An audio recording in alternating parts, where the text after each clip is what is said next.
Hey, what's going on, everybody? My name is Corey, better known as the Seaman, and I want to welcome you to another Spooktober edition of the Seaman's Cinema Sit Down. Ooh, we are caught up. I am on today's movie, finally, and it's the perfect movie to kind of launch us into what comes tomorrow, and that is the latest in the Halloween movies. Halloween Kills drops on Peacock and in theaters tomorrow. Well, theaters it'll be tonight, and then I think it's midnight hits Peacock, and then of course in theaters and on Peacock together for that whole run. But this is a really good movie to watch right before that because it is the original sequel, and there are lots of things from Halloween 2 that definitely draw inspiration from here. And there's, when we talk about Halloween Kills, there are things that initially didn't work for me. And then when I rewatched this, I was like, well, you know what?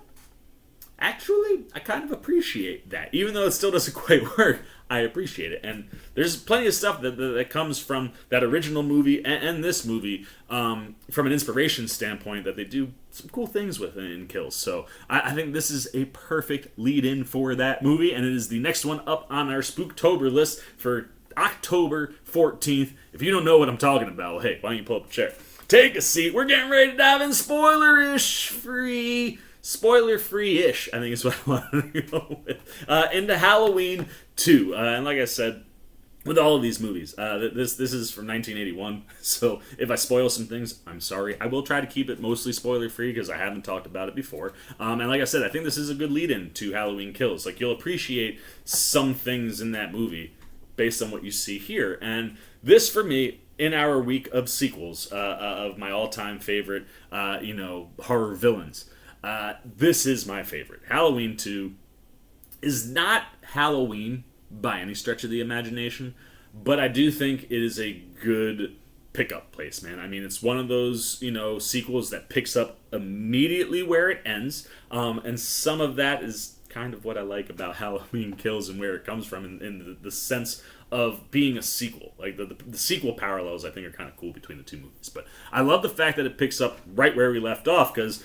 Halloween ends and we're like, well, Michael just got shot 6 times in the chest and then he's just gone. Where is he? What's he gonna do next? And we get to find out what he gets to do next. And while I don't think the story is quite as strong here and the connection between him and Laurie is not as strong, simply because Laurie gets stabbed in the first movie, so like if the second movie picks up right where she leaves off, one of the pitfalls of this one is that she is in the hospital for a good stretch of this movie, and there is a good chunk of this movie where she is sedated. So that connection, and the thing that's always made the Halloween movies their strongest, are when him and Laurie are kind of locked in. Interestingly enough, this is the movie that puts into place, spoilers, that Laurie is Michael's sister. The baby that he does not kill at the beginning of the first one is Laurie when she's all grown up. And that is a connection that drove this franchise for years and years. And they really, I guess the other thing that you could knock this movie for is its ending, because it kind of wrote itself into a corner where it wanted to end this series, and then they were like, well, it made so much money, we need another one, which is why Halloween 3 is not featuring Michael Myers. We'll talk about that one after Halloween Kills, in our Spooktober list, of course. But, it's one of those where they were going to do an anthology after that, and then when Season of the Witch didn't really pay off, they're like, okay, well, we got to bring Michael back. And how you kill him in this one, it's a little hard to bring him back, you know what I mean? And it's totally understandable why the new series picks up after the end of the first one. But that being said, even with a little bit of that, direct connection lost, like I said, this is the movie that tells us that Laurie is related to Michael, and it is the driving force for why Michael is always chasing her and why he's trying to get to her in this movie. And once again, you're set up in a situation where the first one just kind of felt like she was the one that got away, right? Like, went for the kill, she survived, well, now I got a grudge against her. And that's kind of what they've done now with the new movies. But in this original timeline, Michael's driving force for going after Laurie, we find at the end of this one, is that's the sibling that he didn't kill. He couldn't kill a baby, but now she's a grown woman, so like, I'm ready to go kill my second sister. And it's one of those movies where if you get in Michael's way as he's trying to hunt down Laurie, you're gonna die, and you're probably gonna die a pretty grisly death. As director Rick Rosenthal, who takes over from John Carpenter, and he does a decent job. This movie definitely is missing John Carpenter behind the camera. Well, Carpenter, so many iconic things and things that you see in movies now, and tropes of different horror movies, specifically slasher movies, all stuff that start with Halloween. And John Carpenter, from a behind the camera standpoint, just does some phenomenal things with that original. And Rosenthal doesn't ever quite get there with anything that he does with the camera. However, he does a decent job of capturing the vibe. This feels like a continuation of that first movie. Like, you watch these back to back, and they feel like they belong back to back. It's just, that special something that Carpenter brings is just missing in this one. But I do like the sequences that Rosenthal sets up. He gets a little bit of time of Michael still out and about before he gets back, in full lock on with Laurie getting to the hospital. It takes him a little while to find out that that's where she is. Once he does, he beelines there, and that's pretty much where the whole movie takes place. And considering that you're in this hospital, I think Rosenthal finds some interesting places to go and allows Michael to kill people in some interesting ways, as well as the ultimate end for him by the end of the movie. It's just something you don't see coming, specifically with how it is done, because it involves another beloved character from this franchise where you're like, I mean, it makes a ton of sense. Like, this is a guy that will do anything he's got to do to stop Michael, and you get to see that, and I think Rosenthal does a good job in setting those up and executing all the different kill sequences. Now, like I said, Laurie is a bit sidelined for this one because she's recovering from an almost broken ankle and a stab wound, but once again, Jamie Lee Curtis is fantastic, and again, it's one of these things where, yes, Laurie Strode throughout the course of the series becomes this ultimate badass, and I think that's one of the things people didn't like about the 2018 Halloween, was seeing this Laurie who was damaged and now overly prepared and things of that nature. And I had always said, if you cut off every movie after that first one and just advance it 40 years, what we see with Laurie Strode makes so much sense. And if you need a place to go and pinpoint that, just go right back to Halloween 2, because she is still in that, very, very fresh. I mean, she just had her run-in with Michael, and she is already, super paranoid and like don't put me to sleep. I don't want to go under. Like, that just amplifies itself even more. Where like the version of Laurie we see at the end, you can totally see how Curtis gets to what we have now, based on some of her early performances as Strode. And I like her here. Like, she is sidelined, she's sedated, and she's kind of out of it, but like, Curtis leans into that hard, man. And she's one of those people who, specifically in Halloween, anytime she's on screen, you're loving it. But this movie is mostly, like I said, about Michael, which you get some great stuff here, and you have Dick Warlock is in the mask this time, playing the Shape. And like I said, just the physical presence, the tenaciousness and the aggressiveness to Michael as he moves throughout, and just the different ways that he comes up to kill people. I mean, he literally, spoilers, stabs a nurse in the head with a syringe after loading it up with air, and then pushes the air in, and that's how. Like, never would have thought of that as a way to off somebody in a movie, but Michael figured it out. But the big standout in this one, besides Myers, since Strode is sidelined for good chunks of the movie, we spend a ton of time with Dr. Loomis and Donald Pleasance.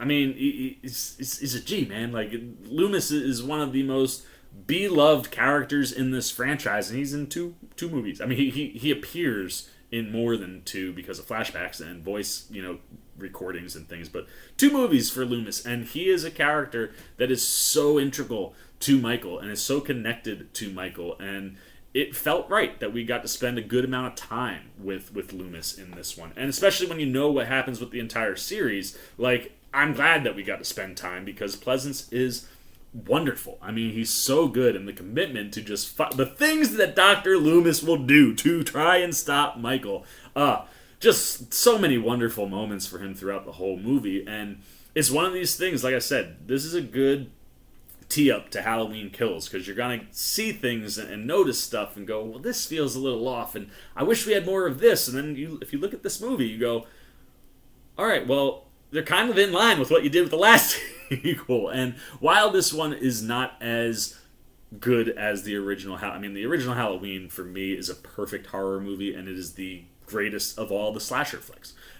It's impossible to get back there, specifically if Carpenter is not behind the camera. But him and his wife, Deborah Hill, are writing once again, and of course he is involved in the scoring of the movie. Iconic.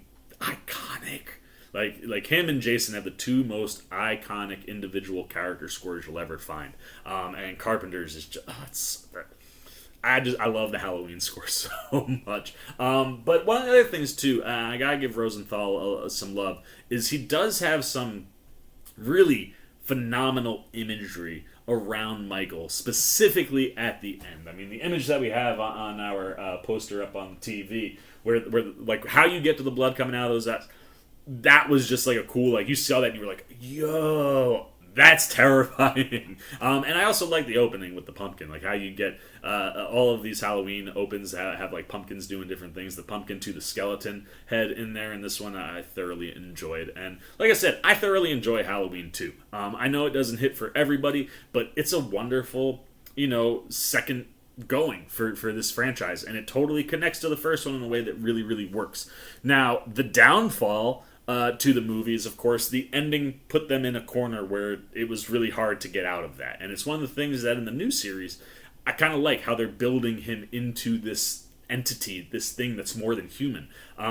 They sort of loosely do that, but once you kind of do what they do to Mike at the end, it was something that was hard for them to come back from. And I guess that's the thing that you could knock this movie for. But for me, I always love throwing on Halloween 2, and I traditionally love watching Halloween and Halloween 2 back to back. I just unfortunately didn't have time to do it that way this year. But those are all my non-spoiler thoughts and some spoiler thoughts on Halloween 2.